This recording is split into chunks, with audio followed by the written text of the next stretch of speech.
हाँ हाँ, तो अब हम आर्यभट्ट इस पाठ को सीख रहे हैं और पिछले पाठों में हमने आर्यभट्ट के बारे में बहुत सारी जानकारी ली। अब हम आर्यभट्ट इस पाठ को और आगे लेकर जाएंगे। तो चलिए, अब आप लोग मेरे संगणक पटल पर, मेरी स्क्रीन पर आर्यभट्ट इस पाठ को देख पा रहे हो। और ये सारा पाठ हम सीख रहे थे, लेकिन ये वाला जो अभी अनुच्छेद है ये हमारा शुरू था। मेरे विचार से मैंने शायद ये वाली पंक्ति सिखाई थी आप लोगों को, है ना? यस हम्म। तो एक बार, तो फिर भी एक बार मैं पढ़ लेता हूँ ये पंक्ति, क्योंकि ये पूरा पैराग्राफ अब हम पढ़ने जा रहे हैं। तो आर्यभट्टस्य योगदानम गणित ज्योतिषा संबद्धम वर्तते, यानी आर्यभट्ट जी का जो योगदान है वो गणित और ज्योतिष इन दोनों विषयों में थे, जहां पर संख्यानाम आकलनम यानी संख्याओं की समझ महत्वम आदधाति, ये महत्वपूर्ण है। संख्या संख्या जिसके अंदर सबसे ज्यादा महत्वपूर्ण होती है। अब अगली पंक्ति देखिए, आर्यभट्टः फलित ज्योतिष शास्त्रे न विश्वसिति स्म। इस पंक्ति को देखो देखो विश्वसिति विश्वास करता है, और विश्वसिति स्म ये कंटिन्यूअस पास्ट टेंस हो गया। विश्वास करते थे, विश्वसिति स्म विश्वास करते थे, लेकिन यहां पर न ये शब्द लिखा है। न का मतलब होता है नहीं, और कुल मिलाकर न विश्वसिति स्म, इसका क्या मतलब होगा बच्चों?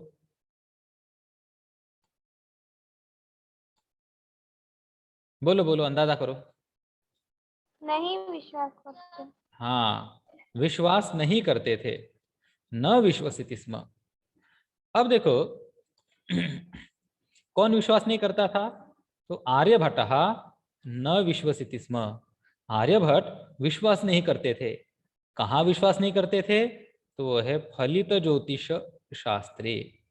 अब फलित ज्योतिष ये क्या चीज है, मैं आप लोगों को समझाता हूं। देखिए,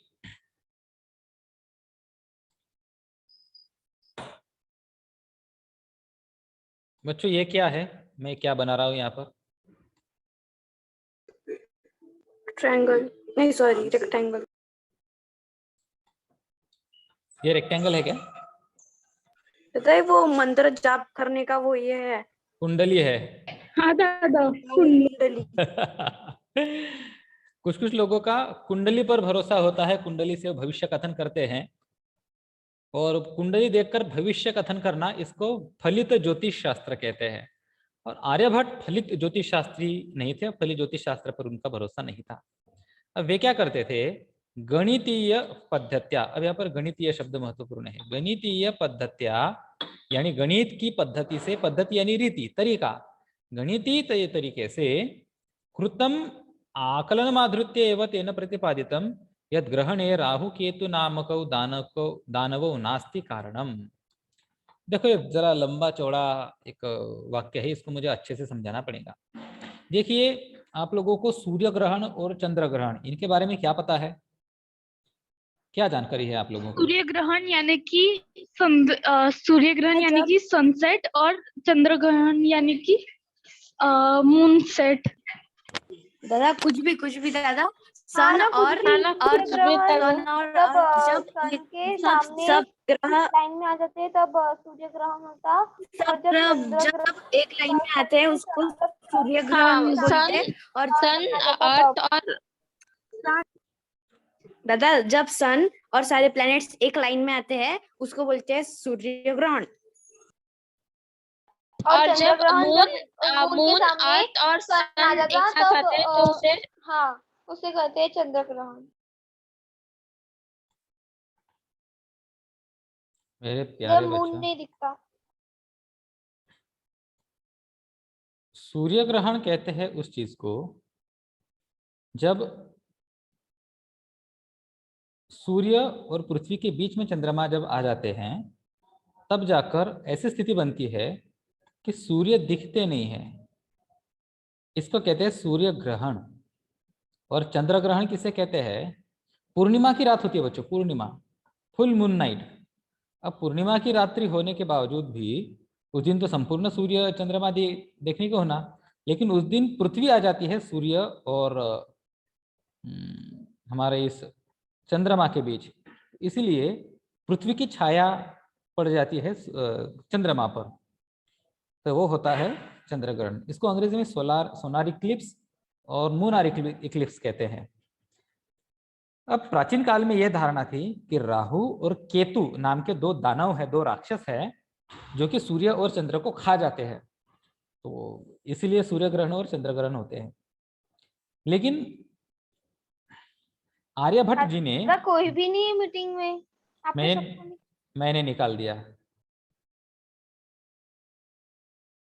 क्योंकि उनकी वीडियो ऑफ थे, खैर चलो, मैं तुम्हें पढ़ा रहा हूं, मुझे बस अकेले एक छात्र की जरूरत है, किसी की नहीं है।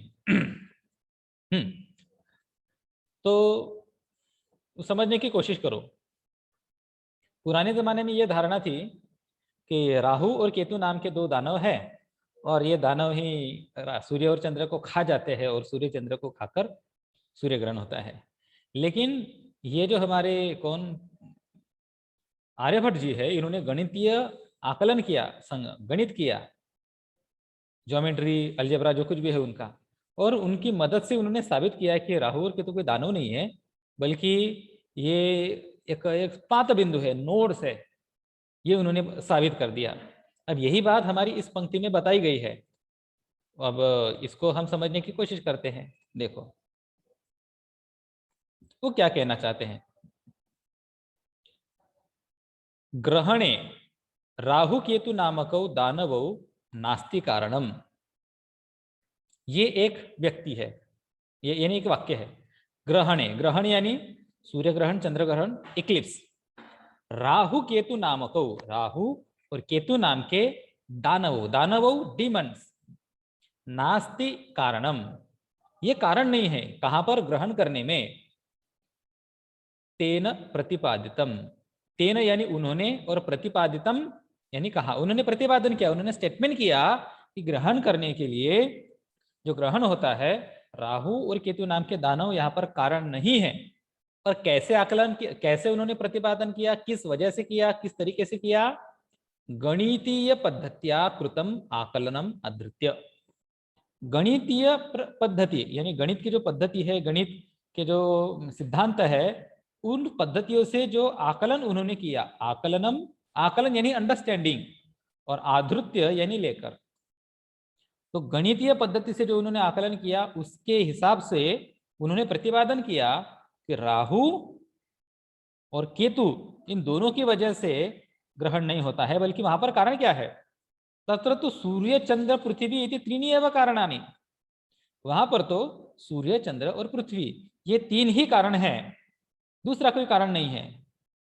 सूर्यम परितः भ्रमंत्याः पृथिव्याः, यहां पर देखो कारण क्या है, तो सूर्यम परितः, सूर्य के इर्द गिर्द, भ्रमंत्याः पृथिव्याः, भ्रमंत्याः घूमने वाली, पृथिव्याः पृथ्वी के, चंद्रस्य परिक्रमा पथेन संयोगात, चंद्र का जो परिक्रमा पथ है, देखो पृथ्वी सूर्य के इर्द गिर्द घूमती है और चंद्र पृथ्वी के इर्द गिर्द घूमता है, तो इन दोनों के रास्ते, इन रास्तों का जब संयोग होता है तब ग्रहण होता है। तदा ग्रहणम भवति, कब होता है? सूर्य पृथ्वी के, पृथ्वी सूर्य के इर्द गिर्द घूमती है और चंद्र पृथ्वी के इर्द गिर्द घूमता है, तो इनके जो रास्ते हैं दोनों, या इन दोनों का जहां पर संयोग होता है वहां होता है ग्रहण। और यदा पृथिव्याः छायापातेन, और जब पृथ्वी की छाया का पात, छाया का गिरना, चंद्रस्य प्रकाशः अवरुध्यते, जब पृथ्वी के छायापात से, छाया गिरने से चंद्र का प्रकाश अवरुद्ध हो जाता है, तदा चंद्र ग्रहणम भवति, तब चंद्र ग्रहण होता है। तो ये आर्यभट्ट जी ने बताया था, उन्होंने प्रतिपादन किया कि ऐसा ऐसा होता है। तथैव पृथ्वी सूर्ययोः मध्ये समागतस्य चंद्रस्य छायापातेन सूर्य ग्रहणम दृश्यते, और उसी प्रकार से जब पृथ्वी सूर्ययोः मध्ये, पृथ्वी और सूर्य के मध्य में, समागतस्य चंद्रस्य छायापातेन, उन दोनों के बीच में आए हुए चंद्र के छायापात से सूर्य ग्रहणम दृश्यते, सूर्य का ग्रहण दिख जाता है। तो ऐसा आर्यभट्ट ने कहा था। बच्चों ये पैराग्राफ आपको समझा? इसमें कोई डाउट है इस अनुच्छेद में? नो दादा। नो दादा। चलो अब आगे चलते हैं। अब आगे देखिए क्या है। अब आगे लिखा हुआ है समाजे नूतनानां विचाराणां स्वीकारे प्रायः सामान्य जनाः काठिन्यम अनुभवन्ति। देखो एक समाज की ये एक अवधारणा है। क्या अवधारणा है? समाजे नूतनानां विचाराणां स्वीकरणे। देखो जब भी इस समाज में कोई व्यक्ति कोई नया विचार व्यक्त करता है तब क्या होता है? देखो समाज यानी समाज में नूतनानां विचाराणां स्वीकरणे, नूतन यानी नए, विचार यानी थॉट्स, नए विचार नई सोच, तो नई सोच का स्वीकरणे, स्वीकरण यानी स्वीकार करना, मान लेना, एक्सेप्ट करना। तो नया कोई जब भी कभी कोई नई सोच आती है समाज में तो उसका स्वीकार करने में प्रायः सामान्य जनाः काठिन्यम अनुभवन्ति। प्रायः, प्रायः यानी सामान्यतः, जनरली, सामान्य जनाः कॉमन पीपल काठिन्यम अनुभवन्ति। काठिन्यम अनुभवन्ति इसका मतलब क्या है कि लोगों को जरा मुश्किल जाता है कोई भी अगर नई सोच इस समाज में आती है तो। जैसे कि समाज में हर उस वक्त ये धारणा थी कि भाई पृथ्वी के इर्द गिर्द सूर्य घूमता है क्योंकि दिखता तो वैसे ही है। अब यहाँ पर इन्होंने नई सोच रखी, क्या कि भाई ये जो सूर्य है, सूर्य पृथ्वी के इर्द गिर्द नहीं घूमता है बल्कि पृथ्वी सूर्य के इर्द गिर्द घूमती है। बिल्कुल नई सोच थी। लेकिन लोग तो एकदम जल्दी से ऐसे कुछ नए विचार को एक्सेप्ट करते नहीं है, इसका स्वीकार करते नहीं है। जैसे कि गैलीलियो के साथ हुआ था, उसको तो जेल हो गई थी, है कि नहीं? तो उनको भी जेल हुई थी। लेकिन आर्यभट्ट को जेल तो वगैरह कुछ नहीं हुई, बस थोड़ा सा विरोध हुआ, लोगों ने उनके विरोधी मत रखे। जैसे कि भारतीय ज्योतिष शास्त्रे, यानी भारत के जो ज्योतिष शास्त्र थे वहां पर भी तथैव आर्यभट्टस्यापि विरोधः अभवत्, उसी प्रकार से आर्यभट्ट का भी विरोध किया गया, उनके भी सिद्धांतों पर आक्षेप लगाए गए। तस्य सिद्धांताः उपेक्षिताः, उन्होंने जो सिद्धांत रखे उनकी उपेक्षा की गई। सब पंडितमन्यानाम उपहास पात्रम जातः, बाकी के जो पंडित लोग थे उनका वो उपहास पात्र है। बाकी पंडित लोग उन पर हंसने लगे, सूर्य तो हर रोज हमें दिखता है कि यहाँ से उगा, यहाँ से अस्त हो गया, पृथ्वी कैसे सूर्य के इर्द गिर्द हो सकती है, कुछ भी बोलता है। लेकिन पुनरपि तस्य दृष्टि ही कालातिगामिनी दृष्टा, लेकिन फिर भी उनकी जो दृष्टि थी, आर्यभट्ट जी की दृष्टि, वो कालातिगामिनी थी। काल अतिगामिनी यानी काल से भी, समय से भी आगे जाने वाली दूरदृष्टि उनके पास थी, विजन था।